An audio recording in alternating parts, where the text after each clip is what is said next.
तेजी के साथ में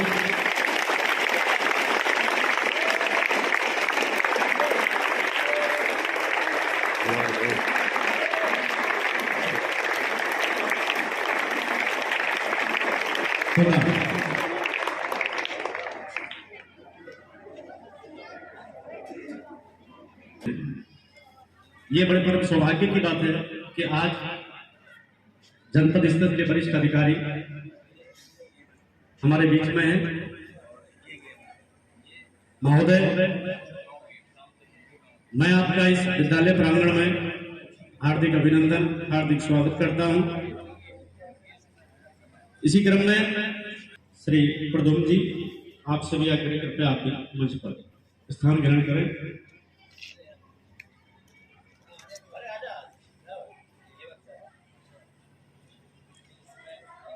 तो आइए कार्यक्रम की करने का कष्ट करें। श्रीमान अपर पुलिस अधीक्षक महोदय से निवेदन है।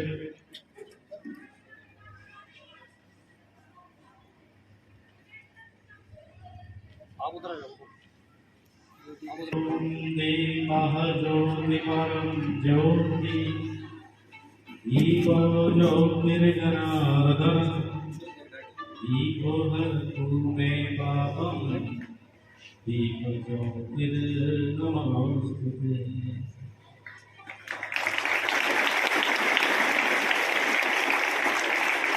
मां सरस्वती की प्रतिमा के समक्ष अपर पुलिस अधीक्षक महोदय द्वारा दीप प्रज्वलन कर मां सरस्वती से प्रार्थना की गई और हम लोग भी प्रार्थना करते हैं क्योंकि वो हमारी इष्ट देवी है, शिक्षा की देवी है, कि आज का ये कार्यक्रम हमारे लिए शुभ हो, कल्याणकारी हो। कृपया सभी अतिथियों से आग्रह निवेदन अपना अपना स्थान ग्रहण कर लें। तो आइए इसी क्रम में सर्वप्रथम माँ सरस्वती की आराधना छोटे मोटे बच्चों के द्वारा तुम्हारी पलक, प्राची, रीना, मुस्कान इत्यादि बालिकाएं इस सरस्वती वंदना पर अपनी प्रस्तुति प्रदान करेंगी।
की अपर पुलिस अधीक्षक महोदय का बुके प्रदान कर स्वागत करने का कष्ट करें।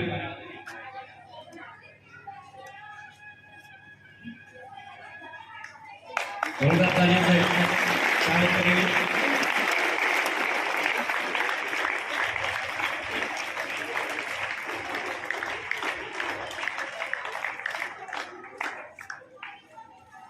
तदुपरांत मैं ज्ञापन कर स्वागत करने का कष्ट करें।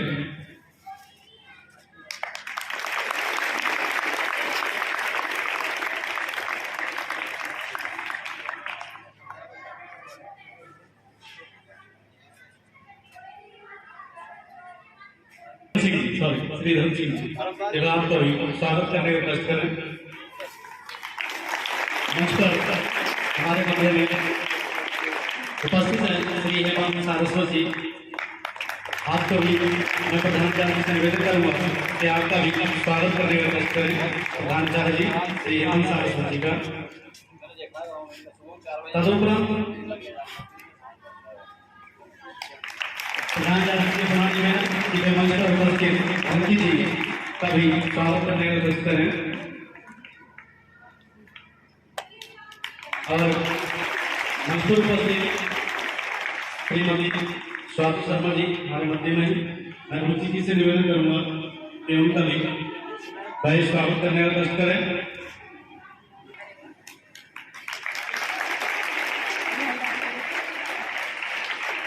तदुपरांत मैं मंच पर उपस्थित श्री हेमंत सारस्वती जी से निवेदन करूंगा कि वह भी हमारे आज के मुख्य अतिथि को पुष्प प्रदान कर स्वागत करने का कष्ट करें।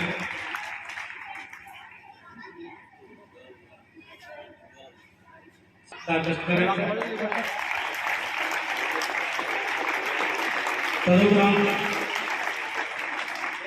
मंच पर उपस्थित अंकित जी से निवेदन के वह भी आज के मुख्य अतिथि महोदय का पुष्प प्रदान कर स्वागत करने का कष्ट करें।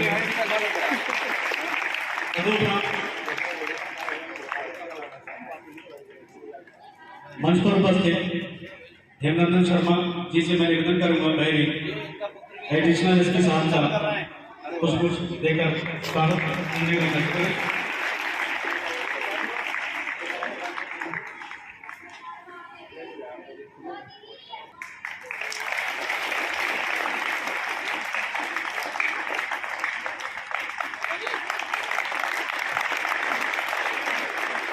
और हमारे विद्यालय के जो कक्षाओं के कक्षा प्रमुख हैं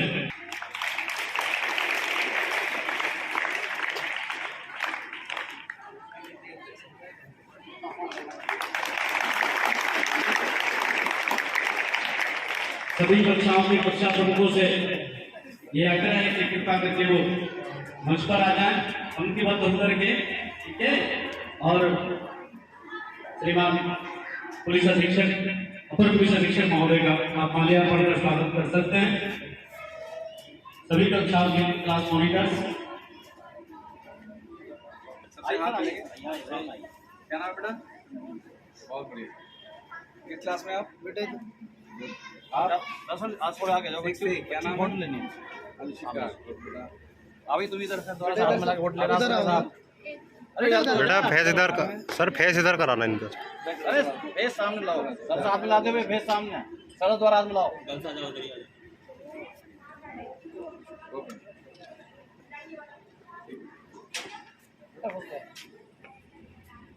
मॉनिटर हो ना, उससे आगे रहना पड़ेगा। छोटा मॉनिटर आ गया। आप भी आओ। आप इस क्लास मॉनिटर हो? क्लास अपनी बताओ ना बेटा। चलो आप फर्स्ट फर्स्ट ईयर। आप स्टार्ट।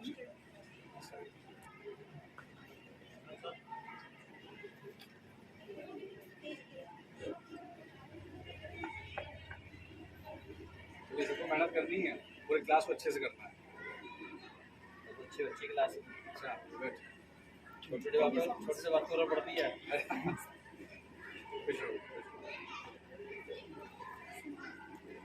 किस क्लास में?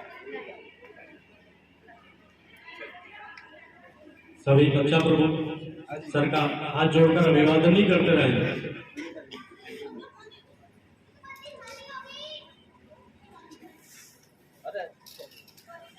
आप जोरदार तालियों से स्वागत भी करें, तालियों में कंजूसी ना करें।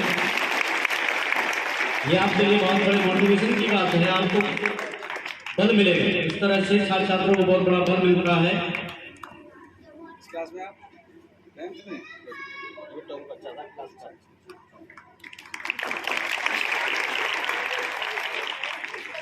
आप इस क्लास में दो सेक्शन है ना, ये भी इस क्लास में फर्स्ट ईयर क्या नाम है?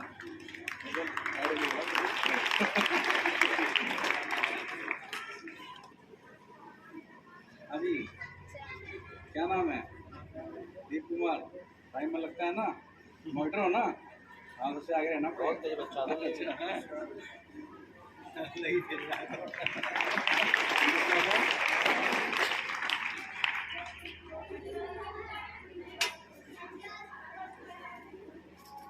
आप इस क्लास में 8th में 12 कोई महीना खाते हो ना। हाँ ऐसी गर्दन मोटी होती है। बहुत इस तरह से छात्राओं के समूह आप करने से बच्चों को फल मिलेगा। आपके समक्ष स्वागत गीत।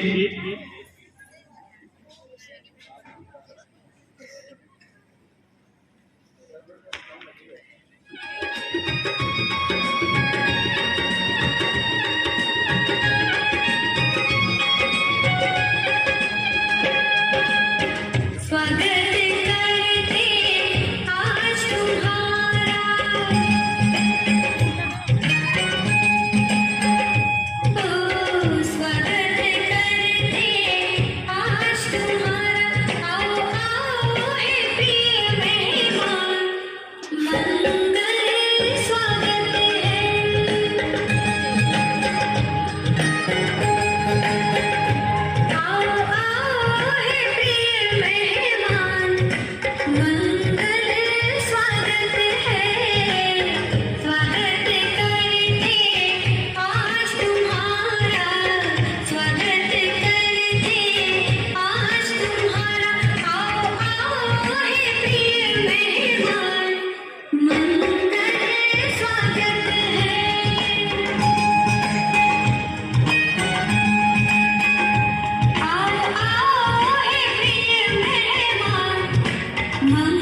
मंगल स्वागत है,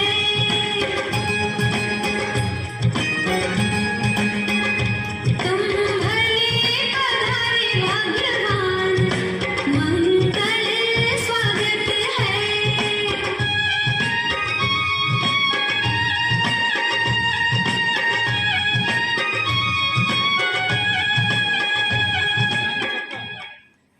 अपने उद्बोधन से आप सभी को आगे बढ़ने का प्रेरणा दें। हेमंत शर्मा जी।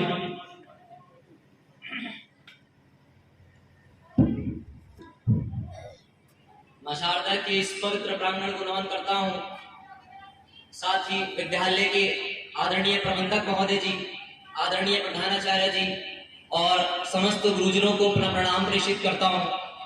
आज के इस कार्यक्रम में शोभा बढ़ाने हेतु आए हमारे जिले के माननीय अपर जिला अधीक्षक महोदय जी के चरणों में प्रणाम प्रेषित करता हूँ। आज सभी अतिथि जो इस कार्यक्रम में आए उन सभी का अभिवादन और सभी को प्रणाम प्रेषित करता हूँ।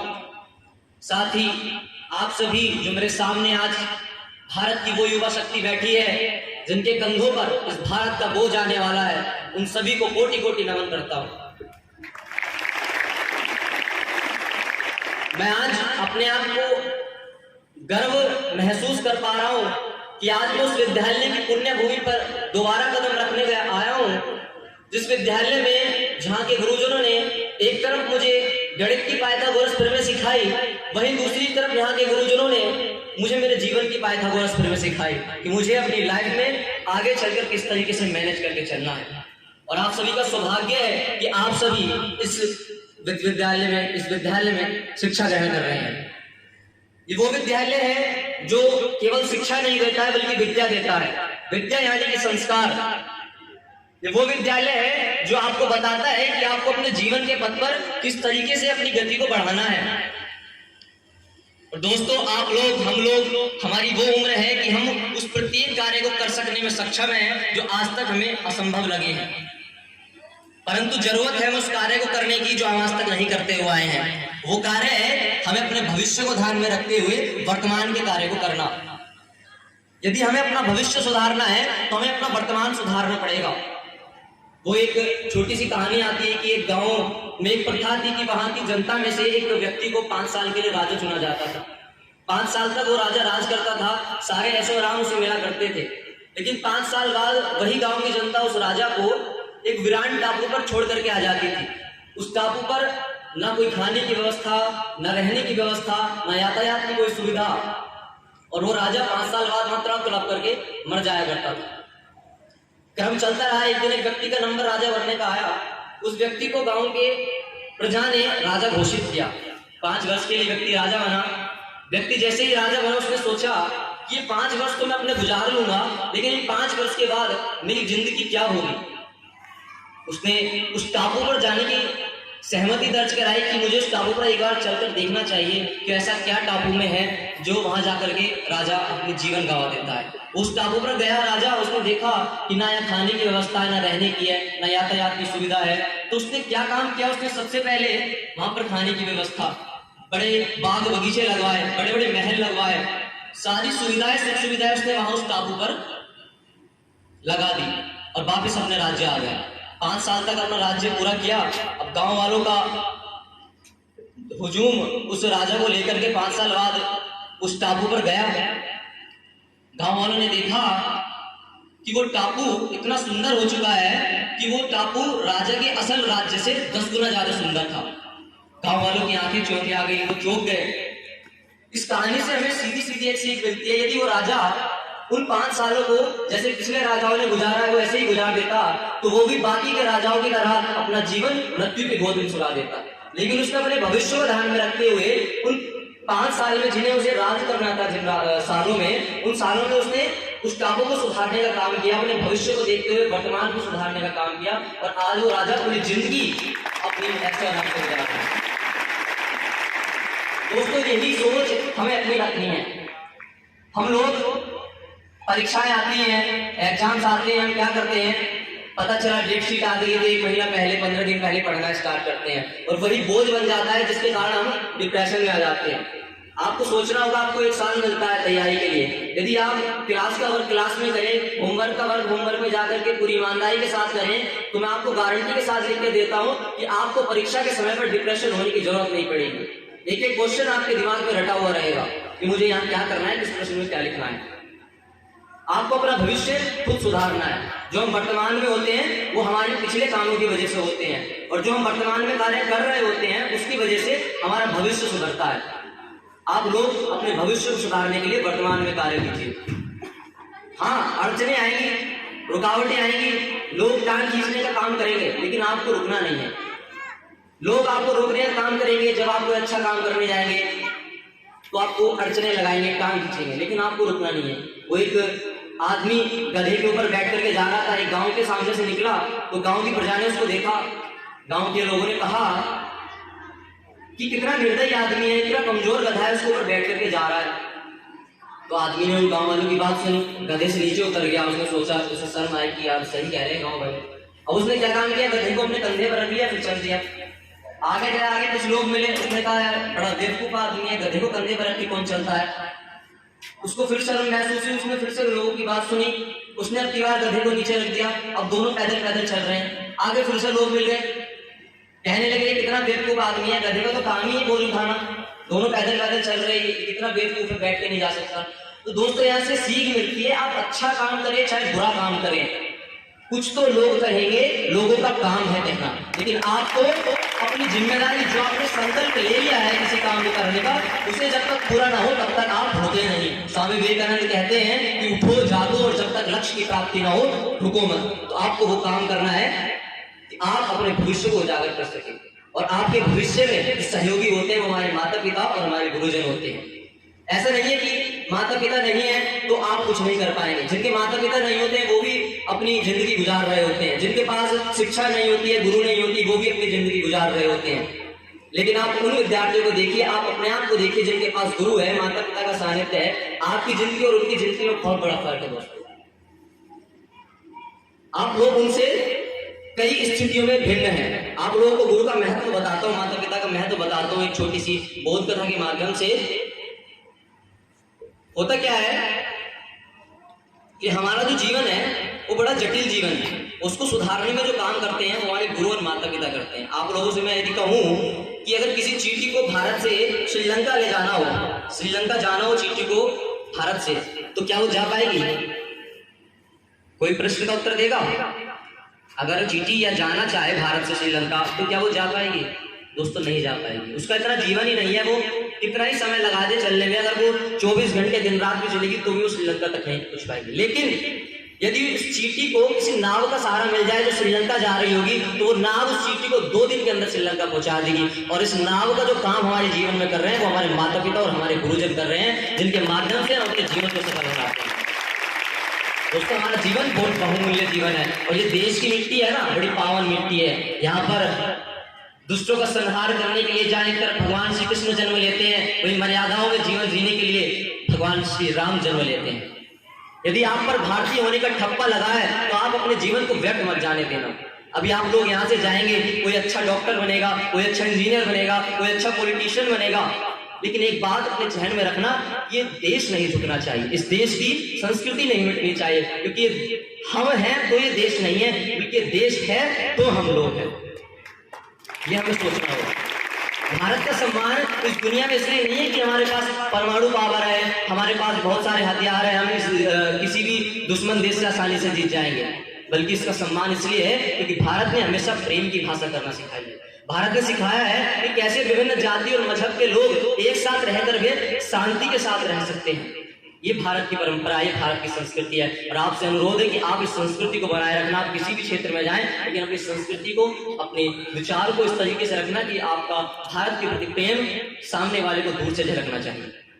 और मुझे पता है कि यहाँ जितने भी युवा शक्ति बैठी है वो सभी अपने देश के लिए मर मिटने के लिए तैयार है। अपने को अपने देश के बचाने के लिए उन पंक्तियों में सबसे पहले खड़ा कर पाएंगे आप लोग, जिन पंक्तियों में कभी महात्मा गांधी खड़ा हुआ करते थे, कभी डॉक्टर भीमराव अंबेडकर खड़े हुआ करते थे, चंद्रशेखर आजाद, रानी लक्ष्मीबाई खड़ी हुआ करती थी।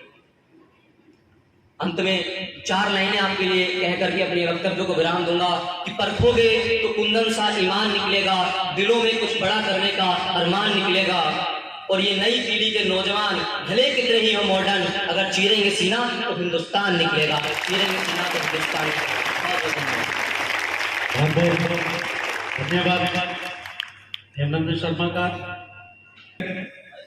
साथ में मैं विद्यालय के प्रबंधक महोदय, प्रधानाचार्य जी और अंकित जी, हेमंत जी, आपसे भी आग्रह करना चाहूँगा एक छात्र को सम्मानित करने का।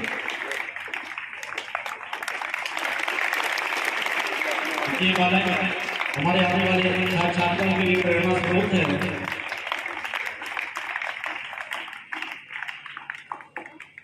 विद्यालय परिवार इस छात्र के लिए, पूर्व छात्र के लिए इसके मंगलमय एवं दीर्घायु जीवन की कामना करता है, इसके उज्ज्वल भविष्य की कामना करता है। तदुपरांत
किन्ना सोना देश है मेरा, देश है मेरा, देश है मेरा, किन्ना सोना देश है मेरा, देश है मेरा, देश है मेरा, देश है मेरा।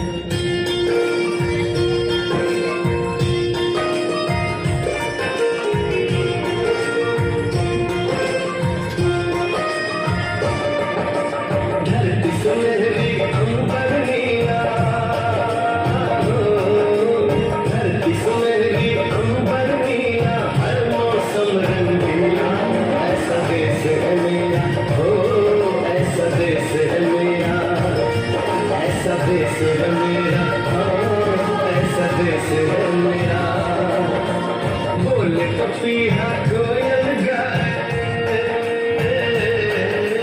बोले पपीहा कोयल गाए, सावन गिर के आए, ऐसा देश है मेरा, ओ ऐसा देश है मेरा, ऐसा देश है मेरा, ऐसा देश है मेरा।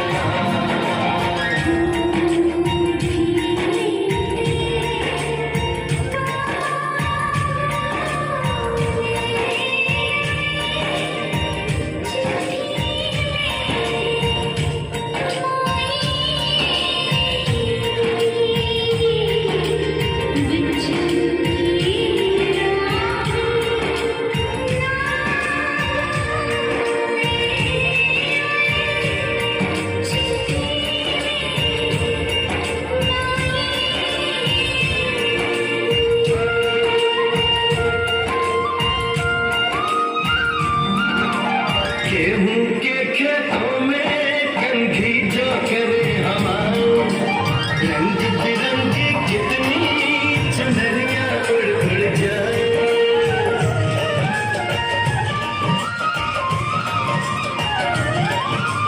पंखत पर बनहारन जब गगरी भरने आए, मधुर मधुर तानों में कहीं बंसी कोई बजाए, सुन लो कदम कदम पे है मिल जानी, कदम कदम पे है मिल जानी कोई प्रेम कहानी, ऐसा देश है मेरा, ओ ऐसा देश है मेरा, ऐसा देश है मेरा, हाँ ऐसा देश है मेरा।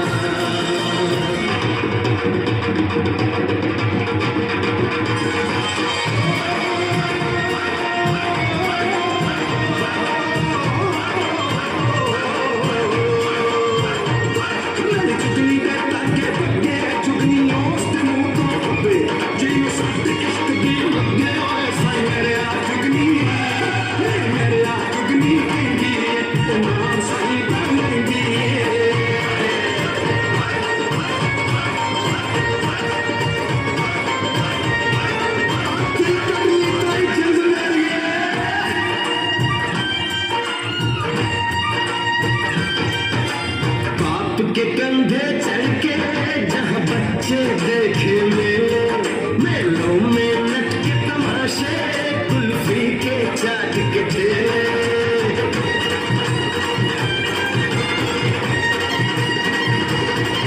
कहीं मिलती मीठी गोली, कहीं चूरन की है पुड़िया।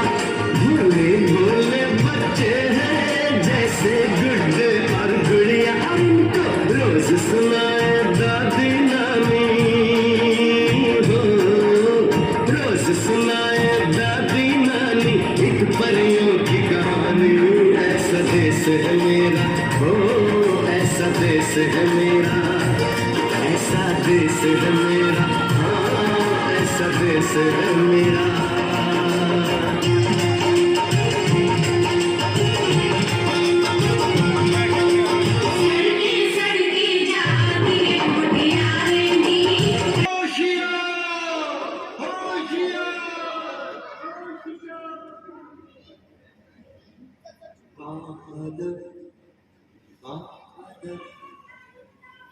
थाम लो दिल को सब, ये ज़मीं चूम कर सब कहो झूम कर।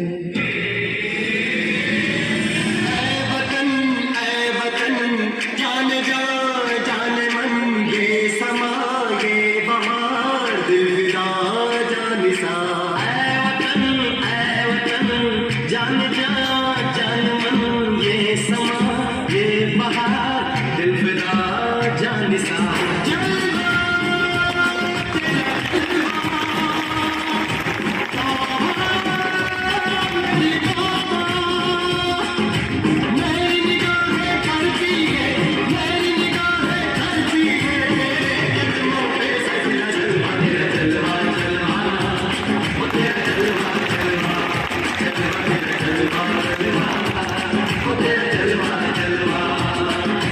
जलवा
खूब मिले दीवाने दो जी, खूब मिले दीवाने। इस मिट्टी के साथ जुड़े हैं फर्ज मोहब्बत रोटी रोजी, फर्ज मोहब्बत रोटी रोजी।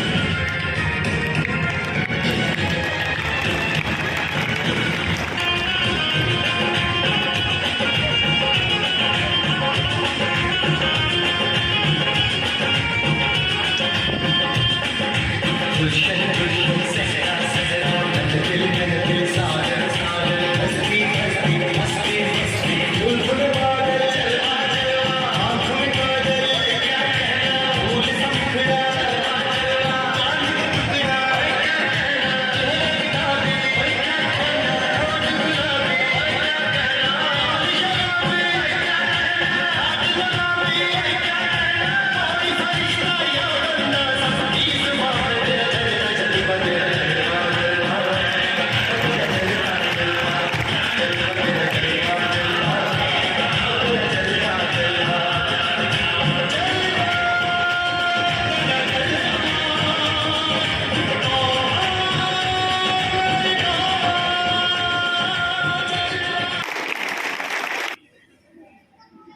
देश रंगीला रंगीला प्रस्तुति पर अपनी प्रस्तुति प्रदान करेंगे।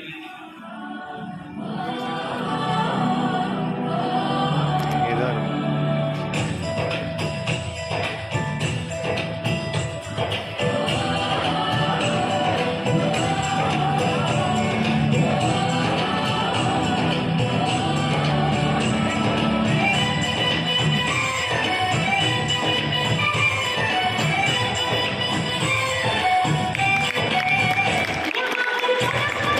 धरती करते हो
आज सभी बच्चों को यहाँ पे आने पे आप लोगों को मैं धन्यवाद दूंगा और मेरा नमस्कार आप सभी लोगों को।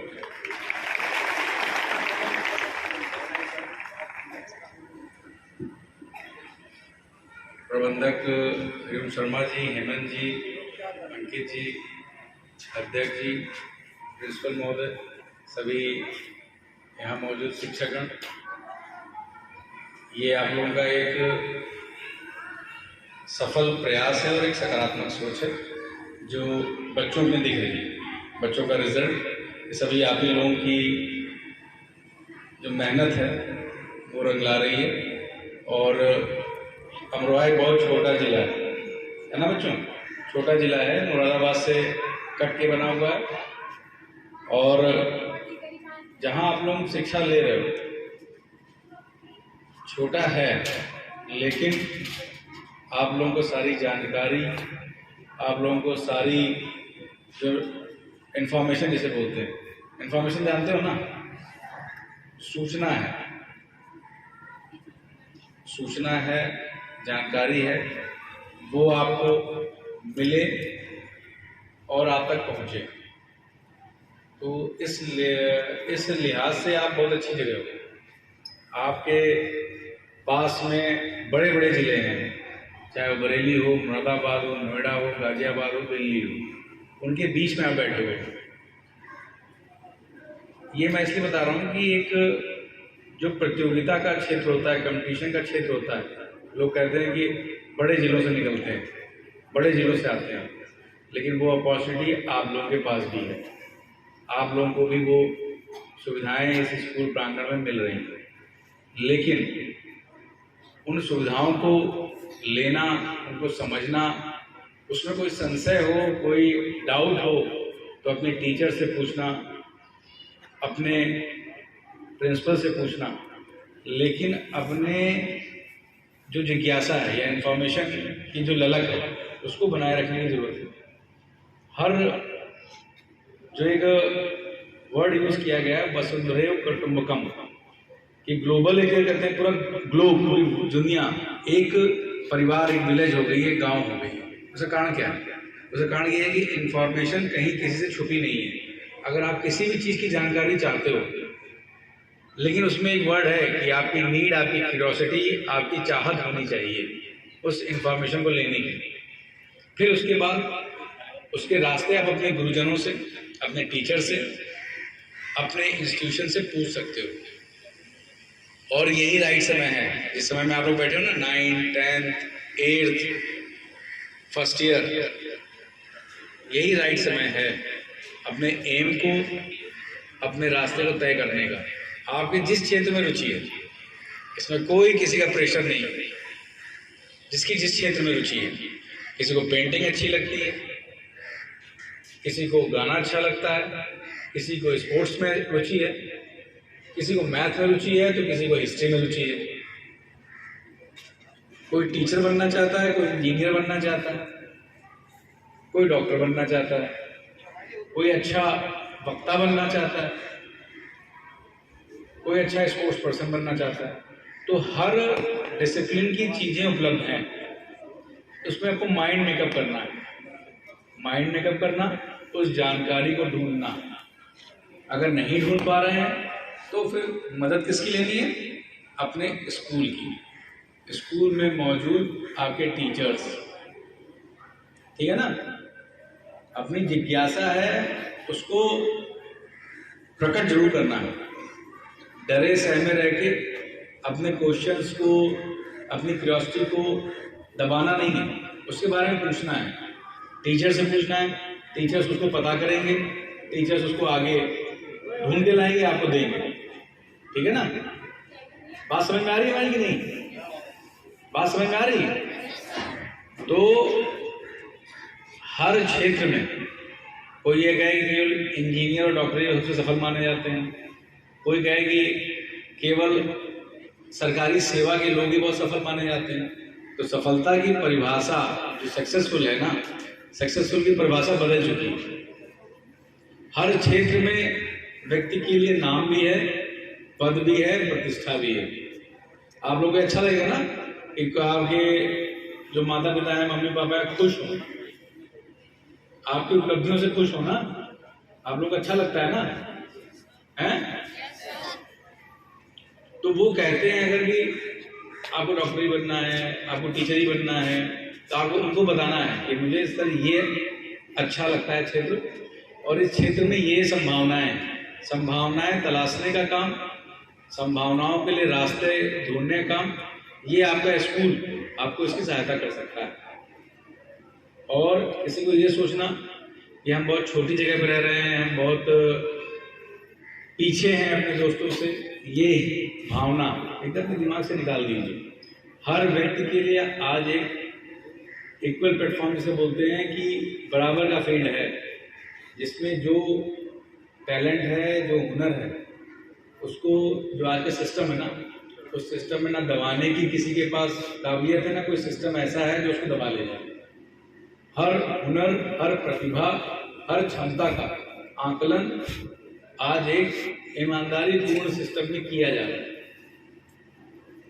अब मैं वहां नहीं कह रहा कि बहुत छोटी चीज है कोई, मैं उसकी बात नहीं कर रहा, मैं एक प्लेटफॉर्म की बात कर रहा हूँ जहाँ आपको प्रसिद्धि मिलती है, मिल सकती है, उसके लिए आपको अपनी तैयारी करनी है, आपको अपनी प्रिपरेशन करनी है, वो चाहे जो भी क्षेत्र हो, चाहे वो फिर मैं दोहराऊंगा स्पोर्ट्स का क्षेत्र हो, शिक्षा का क्षेत्र हो, पेंटिंग का क्षेत्र हो, ड्रामा का क्षेत्र हो, एक्टिंग का क्षेत्र हो, कोई भी क्षेत्र हो, हर क्षेत्र में उपलब्धियां हैं, हर क्षेत्र में अवसर हैं, और हर क्षेत्र में उसके परिणाम हैं।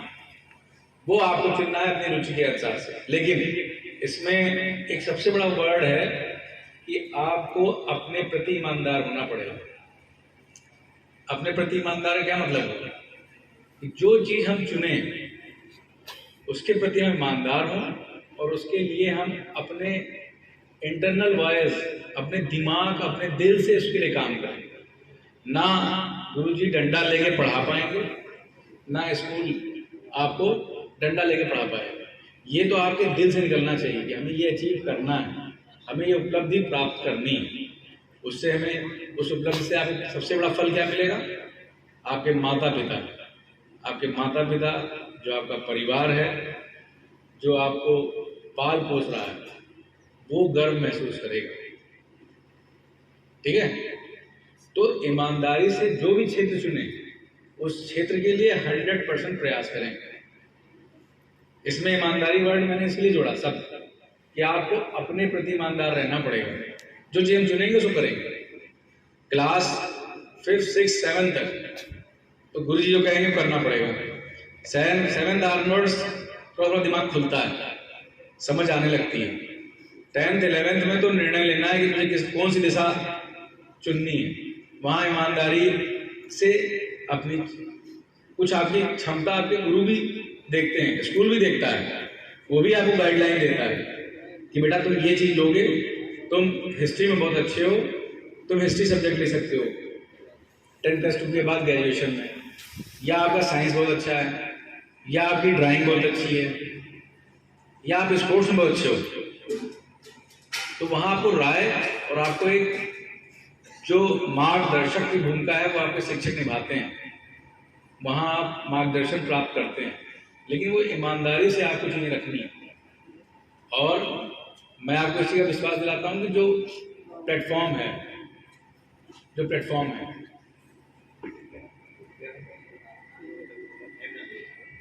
अभी आपके सामने हेमनंदन जी आए थे, वो कहाँ गए थे? पुणे गए थे। कितने लोगों में सिलेक्शन हुआ उनका? वो कहाँ से बिलोंग करते हैं? आपके बीच से बिलोंग करते हैं ना। ये एग्जाम्पल्स हैं, आप लोगों के बीच से बिलोंग करते हैं ना। कहीं वो दिल्ली से तो नहीं आए, वो कहीं लखनऊ से तो नहीं आए, आपके बीच के हैं ना, लेकिन उनको उपलब्धि मिली ना। तो ये एग्जाम्पल उदाहरण है।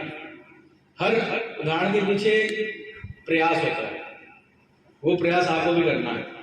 और कभी भी ये भावना कि वो मुझसे सुपीरियर है, मैं उससे इंफीरियर हूँ, उसके पास वो सुविधा है, मेरे पास ये सुविधा नहीं है, इसी को दिमाग से निकाल देना है। आज की डेट में कंपटीशन के लिए, अपने आप को तैयार करने के लिए बहुत सीमित सुविधाएं चाहिए। उस सीमित सुविधा में माता पिता आपको कपड़े और खाने दे रहे हैं ना, किताब आपको मिल रही है, पेंसिल रबड़ मिल रही है, कॉपी मिल रही है। किताब ही माध्यम है।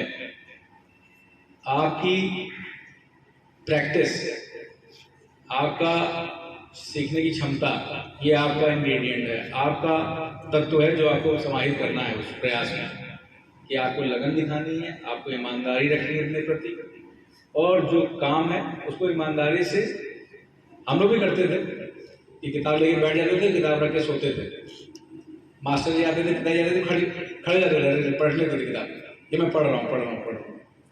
हम भी करते थे। तो हर फेज के साथ हम आगे बढ़ते हैं तो हमारे बुद्धि का विकास होता है, बौद्धिक विकास होता है। उसके साथ फिर हम अपने अपने लक्ष्यों को निर्धारित करते हैं, लेकिन लक्ष्यों के प्रति ईमानदार रहना ये आपका काम है। और बहुत सीमित साधन में पढ़ाई के लिए कोई बहुत बड़ा आपको कंप्यूटर साइंस या कंप्यूटर लैपटॉप की जरूरत नहीं है। कंप्यूटर लैपटॉप की जरूरत आपको पड़ेगी एडवांस स्टडीज में, वो उपलब्ध रहेगा। बेसिक आपको यहाँ लैब में, कंप्यूटर लैब में उपलब्ध है। तो ये भावना अपने अंदर विकसित करना है कि वो तो कंप्यूटर पे पढ़ता है, वो तो लैपटॉप पे पढ़ता है, मैं कॉपी किताब पे पढ़ रहा हूँ। हर कंपटीशन का बेसिक ठीक ही है। जो बेसिक बुक्स हैं, जो बेसिक सिलेबस है, वही हर कंपटीशन का आधार है। तो कोई ना कोई छोटा है ना कोई बड़ा है। जो उसकी साधना है और जो उसकी प्रैक्टिस है किसी भी व्यक्ति की, वही उसको ऊपर नीचे ले जाती है। अपने प्रति ईमानदारी, अपने परिवार के प्रति ईमानदारी। परिवार के प्रति ईमानदारी का मतलब क्या है? आपके माता पिता जो आपसे अपेक्षा रख रहे हैं, उस अपेक्षा के प्रति ईमानदारी मेरा प्रयास क्या है? सबके एक टाइम टेबल बना लीजिए। जब खेलना है तो खूब खेलना है, खाना है तो जम के खाना है, सोना है तो जम के सोना है। अगर पढ़ना 3 घंटे है तो फिर जम के पढ़ना है, ठीक है? कोई नहीं कहता वो 24 घंटे पढ़ो, लेकिन अगर आपने 3 घंटे 4 घंटे निकाले तो 3-4 घंटे वो एकाग्रचित होके हर चीज छोड़ के फिर पढ़ना। जब खाना है तो फिर मजबूती से खाओ, खूब दूध पियो, खूब रोटी खाओ, कोई नहीं रुकेगा। और जब सोना है तो एकाग्रचित होकर खूब सो, ठीक है? और जब खेलना है तो 2 घंटे खेलना है, 3 घंटे खेलना है, खूब पसीना बहाओ, खूब खेलो, लेकिन हर कार्य में ईमानदारी, ठीक है? आज कई बच्चे हैं, छोटे बच्चे भी हैं, बड़े बच्चे भी हैं। किसी को अपना फोन मिल जाता है, कोई घर पे जाके फोन प्राप्त कर लेता है। फोन कितने लोगों के पास है? एंड्रॉइड फोन में चला लेता है। हाँ उठाओ, हाँ चाहिए, उठाओ, शर्माने की जरूरत नहीं है। बता दो सलमान, बता दो ना। कौन एंड्रॉइड फोन, स्मार्टफोन चला लेता है? हाँ उठाइए, उठाइए। लड़कियों में कम उठा रहे हैं, शर्मा रहे हैं, उठाइए। सब करा दिए। तो मैं आपको बता दूं, ये भी एक ताकत है, एक ऐसी ताकत है ये कि इसका यूज भी है और मिसयूज भी है। इसका उपयोग भी है, दुरुपयोग भी है। हर चीज हमारे हाथ में है। इसीलिए मैंने जो पहले शब्द यूज किया, ईमानदारी, किसी काम में ईमानदारी। आप ईमानदार बनना पड़ेगा अपने लिए, अपने कैरियर के लिए। हम लोग भी सरकारी स्कूल से पढ़े, सरकारी स्कूल में पढ़ के आ गया है, ठीक है? हम लोग भी जो हासिल करना था उसके लिए कई प्रयास किए, असफल हुए, गिरे, उठे, फिर आगे बढ़े। लेकिन एक मन में मानना पड़ेगा दिल में कि हमें करना है, तो उसको करने के लिए प्रयास करना चाहिए। मोबाइल की बात मैं कर रहा था, तो मोबाइल एक शक्ति है। उस शक्ति को आप चाहे प्रयोग करो चाहे दुरुपयोग करो, उसमें आप कोई भी चीज, आप एप्लीकेशंस हैं, टाइपिंग है, डिफरेंट कोर्सेज के बारे में जानकारी है, डिफरेंट इंडस्ट्रीज हैं, डिफरेंट कंपटीशंस हैं, सारी जानकारी गूगल पे समाहित है। गूगल एक सर्च इंजन है, उस पर कोई भी अपनी जिज्ञासा है। मैं ये नहीं कह रहा कि वो गुरुजी लोगों का सब्स्टिट्यूट हो जाएगा। गुरुजी लोग तो पढ़ाएंगे बैठा के और काम करवाएंगे, लेकिन जिज्ञासा है, जिज्ञासा को शांत करने के लिए वो साधन बन सकता है। बहुत से बच्चे उसमें केवल गाने ही सुनते हैं, बहुत से बच्चे उसमें सीरियल देखते हैं, पिक्चर देखते हैं। मैं गाने सुनने, सीरियल, पिक्चर देखने को गलत नहीं मानता, एक समय उसका भी होना चाहिए। अपने आप को मनोरंजन की चीज़ों में आप लगाइए, लेकिन उतना मत लगाइए कि आपका जो मेन कार्य है, स्टूडेंट का मेन कार्य है अपने भविष्य के लिए अपने आप को तैयार करना, वो कहीं से बाधित हो। आपके जो मैंने कहा ना घंटे, जो घंटे हैं ईमानदारी से लिए हुए, उन घंटों में किसी भी चीज़ की ओवरलैपिंग ना हो कि फ़ोन देखना हमारे पढ़ाई के घंटों में चला जाए, फ़ोन देखना, ये खेलना ये हमारे सोने के घंटे में चला जाए, हमारा सोना बाधित कर दे, हमारी पढ़ाई बाधित कर दे, हमारा खाना बाधित कर दे, हमारे कुछ गृह कार्य होते हैं उनको बाधित कर दे। तो किसी भी चीज़ को अपने ऊपर हावी नहीं होने देना है, हम उसके ऊपर हावी होंगे। हम जब मन चाहेंगे तब हम देखेंगे, हम जब मन नहीं चाहेगा उसको हटा देंगे। किसी चीज़ की लत बुरी होती है, लेकिन किसी चीज़ पे कंट्रोल अच्छा होता है। अपने आप पे कंट्रोल रखिए। तो एकलव्य की तरह टारगेट देखना है। हर व्यक्ति को अच्छा लगता है ना कि हमारे लिए ताली बजे, अच्छा लगता है? कुछ लोग मॉनिटर हैं, तो बाकी लोग क्या सोच रहे हैं? हम भी सोच रहे हैं ना कि अगले सेशन में हम भी मॉनिटर बनेंगे। तो मॉनिटर बनने के लिए क्राइटेरिया क्या है? Allrounder performance. कंपटीशन के लिए मॉनिटर बनाए जाते हैं। एक को बेस्ट बॉयज बेस्ट गर्ल बनाया जाता है, एक को मॉनिटर बनाया जाता है। कुछ बच्चे साल के एग्जाम होने के बाद अच्छे नंबर लाने पे उनको सम्मानित किया जाता है। तो ये भावना होनी चाहिए कि हमें भी अच्छा करना है, और अच्छा करने की संभावना, रास्ते बहुत ज़्यादा है, बहुत ज़्यादा। आपको बस सोचना है और ईमानदार रहना है अपने प्रति। जो अपने प्रति ईमानदार रहेगा वो कर ले जाएगा। बात समझ में आ रही है? अपने प्रति ईमानदार रहना है, किसी को दिखाना नहीं है कि कोई क्या कपड़े पहनना है, कोई क्या खा रहा है। आपको भी खाने के लिए, पहनने के लिए आपके माता पिता ने एक बेसिक चीज़ें दी हैं। फिर मैं उसी बात चाहता हूँ कि कंपटीशन के लिए, किसी प्रतियोगिता के लिए, कुछ अचीव करने के लिए बहुत कम चीज़ों की जरूरत होती है जो हर व्यक्ति के पास है, आपके पास भी है। जिस स्कूल में आ रहे हो तो वो बेसिक चीज़ आपके पास भी है, वो है किताबें, बेसिक सिलेबस, आपके टीचर, आपका स्कूल, आपकी लैब, आपकी कंप्यूटर लैब, यही बेसिक है। इसी बेसिक और इसी प्लेटफॉर्म पे आपको चलना है। इसका कैसे यूज करना है ये आप लोगों को निश्चित करना है। तो अपने प्रति आप लोग ईमानदार होगे ना? किसी को बेवकूफ तो नहीं बनाओगे? मैं बता दूं, किसी को आप अगर बेवकूफ बनाते हो, झूठ बोलते हो, तो कोई आदमी बेवकूफ नहीं बनता। बेवकूफ कौन बनता है? हम खुद बनते हैं। क्योंकि हम ये कहेंगे कि सर हमने काम कर लिया, हम ये काम कर लेंगे। अब शिक्षक महोदय है, टीचर्स महोदय है, ठीक है ये लड़के ने कह दिया कर लेगा, ये नहीं किया, अगले दिन भी नहीं किया। अब टीचर बिजी है कहीं और नहीं पूछ पाए, आपने झूठ बोल के कहा मैंने कर लिया। पिछड़ा कौन? पिछड़ा आप गए कि आपने समय पर काम ना करके आप बाकी बच्चों से पिछड़ गए। नुकसान किसका हुआ? नुकसान किसका हुआ? तो इसलिए अपने प्रति ईमानदार, अपना काम अपने लिए। हमारा इसमें इस समय सबसे बड़ा काम क्या है? पढ़ना या जिसमें रुचि है उसके लिए कार्य करना। ठीक है? और आपके माता पिता हैं, आपके बहन भाई हैं, आपके रिश्तेदार हैं, ये सभी लोग आपसे अपेक्षा रखते हैं। उन अपेक्षाओं को पूरा करना आपका दायित्व है। हर व्यक्ति को अपने प्रति ईमानदार रह के अपने घर का, अपने माँ बाप का, और सबसे बड़ा काम तो माँ बाप का ही होता है, उनको गर्व महसूस कराना, ये आपका काम है। ठीक है? तो ईमानदारी होगी ना अपने काम के लिए? हाँ, खूब ईमानदारी से पढ़िए, खूब ईमानदारी से खेलिए, खूब ईमानदारी से खाइए और खूब ईमानदारी से सोइए। जो काम कीजिए ईमानदारी से कीजिए। ठीक है ना? होगा? मैंने कोई गलत चीज कही? सही चीज कही? तो अभी दिमाग में ध्यान रखना मेरी बात का, कि अगर हम किसी से कुछ बोलेंगे तो ये ध्यान रखना कि हम अपने लिए नुकसान कर रहे हैं कि अपना फायदा कर रहे हैं। ठीक है? Thank you. सबसे किसी को पूछना हो तो बोलो। आदरणीय सर, बच्चों के कुछ प्रश्न पूछना चाहते हैं, आपकी अगर अनुमति हो। हाँ हाँ एकदम।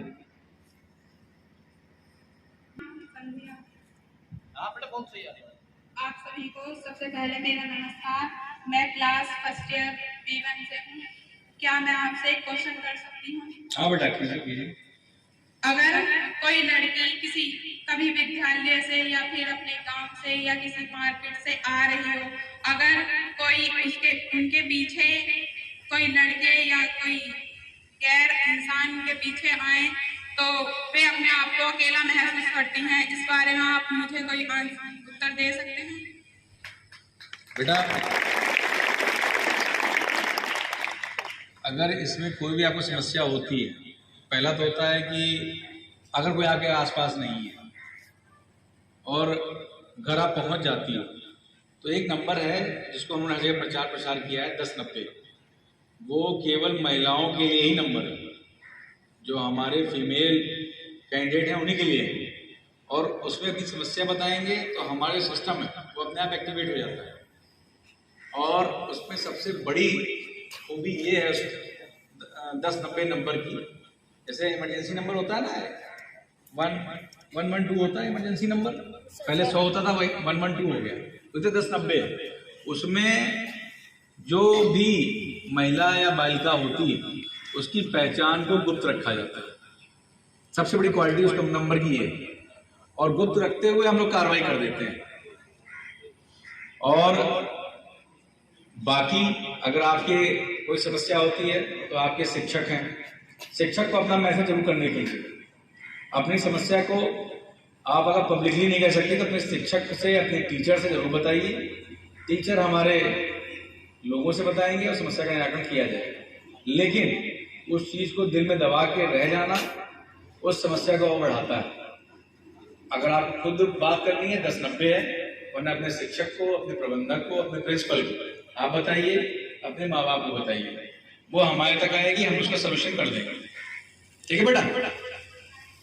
एक क्वेश्चन और आपसे। हाँ बताइए। गांव में लड़कियों को पढ़ाना क्यों जरूरी नहीं समझते लोग? बेटा अब समय बदल गया, अब समय बदल गया है, अब वो सोच नहीं रह गई। अब मैं बड़ा ही एक जीवंत उदाहरण दे रहा हूँ। अब सबकी सोच बदल रही है और गांव से भी सभी प्रतिभाएं निकल रही हैं, उपलब्धियां निकल रही हैं। गांव से पढ़े हुए लोग आज जज बन रहे हैं, अच्छे वकील बन रहे हैं और ऑफिसर और अधिकारी बन रहे हैं। और आज की डेट में ये माँ बाप को रियलाइज हो चुका है, जो लड़की जितना शिक्षित है, माँ बाप का क्या एम होता है कि मैं बड़ी अच्छी वैसी बात बता रहा हूँ कि माँ बाप का एम होता है कि जो हमारी बच्ची है, बच्चियाँ हैं, उनका भविष्य, उनका परिवार आगे जाके अच्छे से रहे, बने, उनकी शादियाँ अच्छी हों। आज की डेट में शादियाँ उन्हीं की अच्छी हो रही हैं जो ज़्यादा पढ़ी लिखी हैं या अपने पैरों पे खड़ी हैं। ये आज की वास्तविकता है। तो ये आपके माँ बाप भी जान चुके हैं और हर समाज जान रहा है कि जो लड़की जितना शिक्षित है उसको उतना अच्छा परिवार मिलता है। जो लड़की अपने पैरों पे खड़ी है, जिसमें कुछ अचीवमेंट है, उसके लड़कों की लाइन लगी हुई है।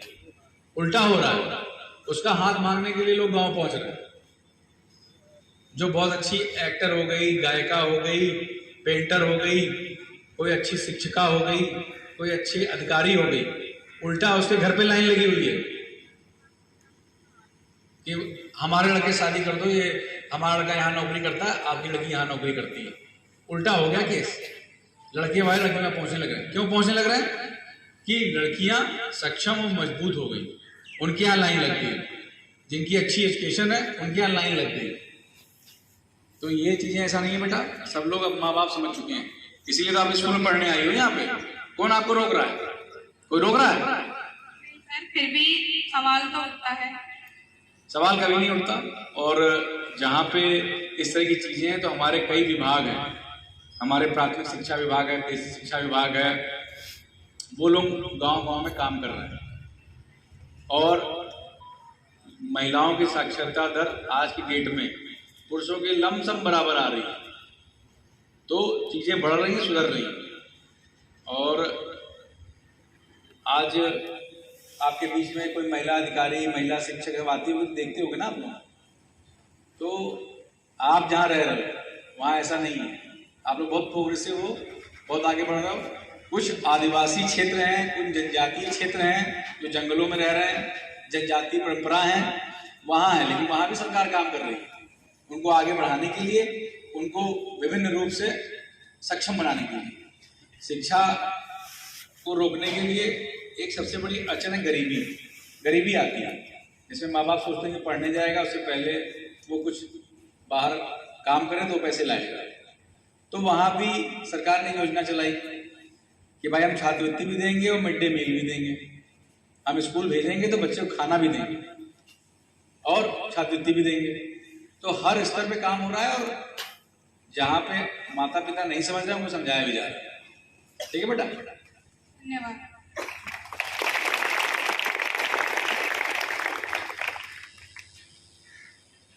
सर आपको मेरा प्रणाम। मैं देवसी शर्मा, मैं क्लास 12 से। मेरा प्रश्न यह है कि जैसा आप इस समय सर्विस में हैं, आपका कोई ऐसा अनुभव जो हम सभी छात्रों के लिए एक प्रेरणादायक स्रोत बन सके।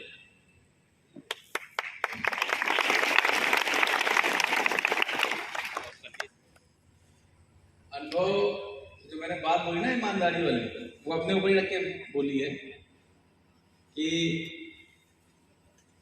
एक समय था कि कहते हैं हम लोग कुछ काम करना था, कुछ असाइनमेंट मिले, प्रैक्टिकल मिले। प्रैक्टिकल हमने दूसरी की कॉपी से कॉपी करके दे दिए, नकल मार के, नकल मारते हैं, प्रैक्टिकल दे दिए, एक्सरसाइज से करके दे दिए।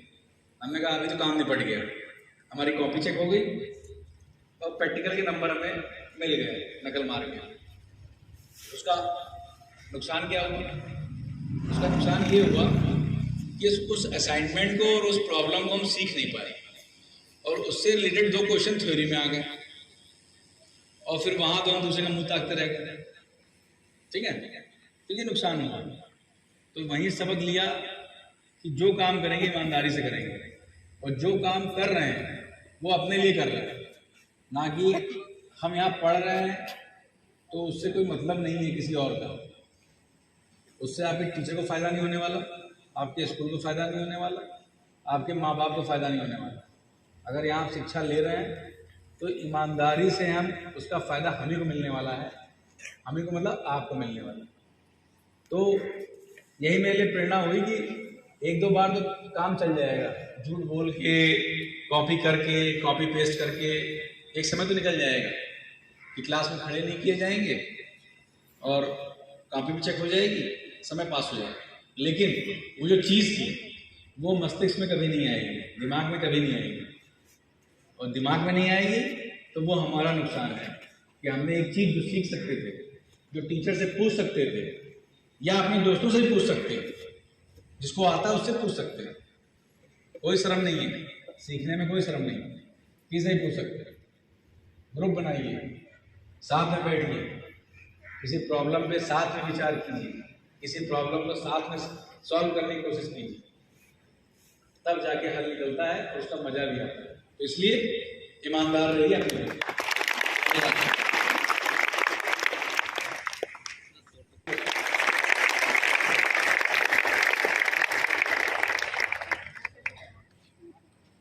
बहुत बहुत धन्यवाद महोदय।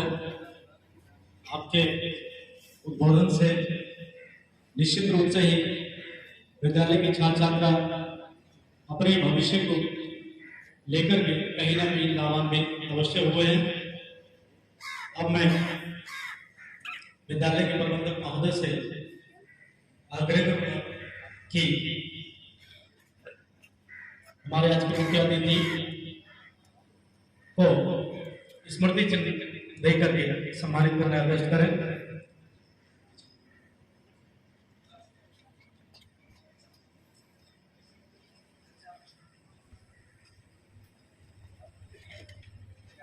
सभी अतिथि से भी आग्रह कृपया वो इसमें सहयोग करें।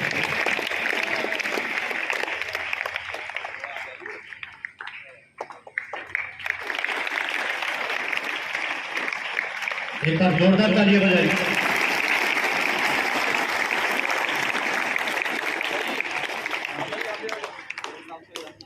क्योंकि आज आपको अपने विद्यालय में खान साहब आओ, तो चल लोग आ जाओ ना, आ जाओ जल्दी जाओ। शुभम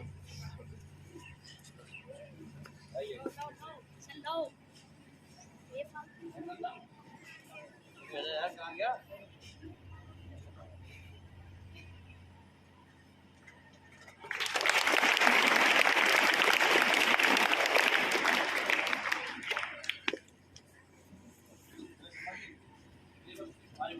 साथ रहना करके सम्मानित निर्देश करें।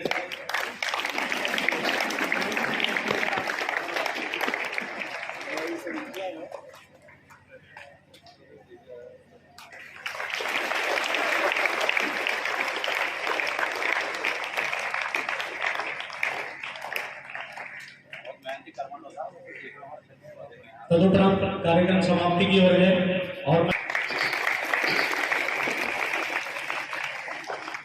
माँ सरस्वती के प्रांगण में प्रथम बार आगमन पर आदरणीय अपर पुलिस अधीक्षक महोदय राजीव सिंह जी का अपने पूरे स्टाफ, पूरे बच्चों और संघ तरफ से हार्दिक अभिनंदन और स्वागत करता हूँ। जो प्रेरणा हमारे विद्यालय के बच्चों को आपसे मिली, जो बातुल्लाह आपका होलिया, इसके लिए हम आपके हमेशा रेडी रहेंगे। मेरा पूरा विद्यालय परिवार पुलिस के लिए हमेशा तत्पर रहता है। बराबर में चौकी इंचार्ज साहब बैठे, मैंने इनसे भी कहा कि कोई भी दिक्कत आपको अगर हो, बछराइयों वाले हो या धनौरा वाले हो, जो हमारा चेक पोस्ट सर उनकी के माध्यम से बना हुआ, ये बहुत सराहनीय कार्य आपने किया। मैंने उनसे बोल रखा कि आपको किसी चीज़ की व्यवस्था की जरूरत अगर आपको पड़े तो ये विद्यालय परिवार आपकी सेवा में हमेशा तत्पर है।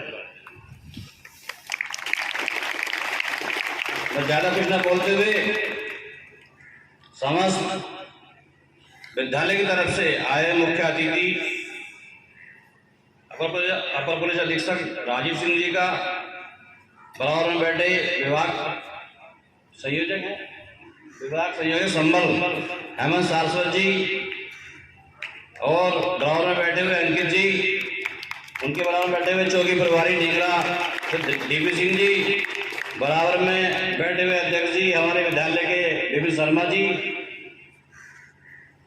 इन सबका हार्दिक अभिनंदन और स्वागत करता हूं। और जितना समय आपने दिया, कप्तान महोदय का कई बार फोन एडिशन साहब के पास आ गया, एडीएम साहब का आ गया, लेकिन आपका प्यार और हमारा प्यार साहब को जाने नहीं दे रहा। वो अब भी कह रहे हैं कि साहब कोई प्रोग्राम अगर बचा तो उसे भी करा लो।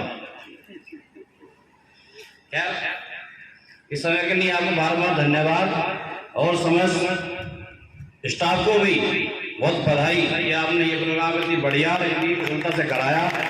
और मैं ये जो बच्चा है सर मेरे बीच में, आपके बीच में बैठा है नंदन, ये जो हमारा वन संचालन कर रहे हैं, ये इन्हीं के पुत्र हैं।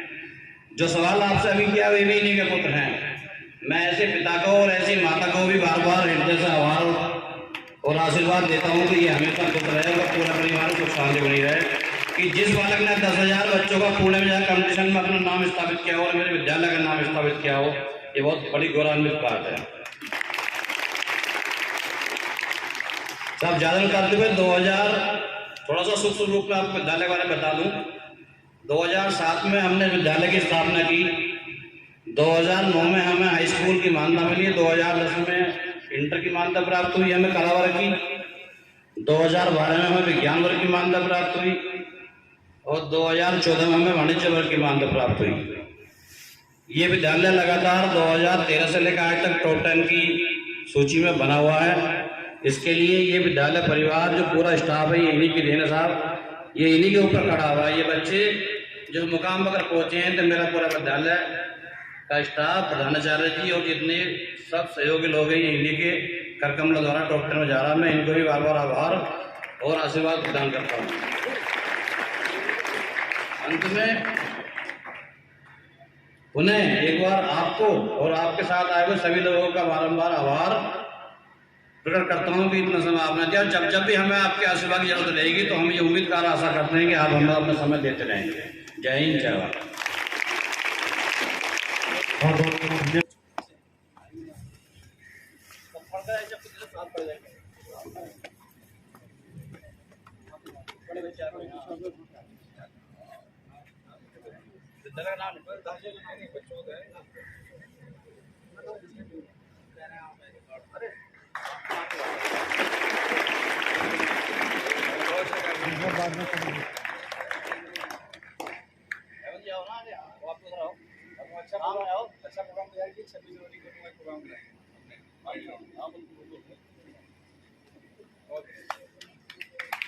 एक बार जोरदार तालियों से स्वागत करेंगे।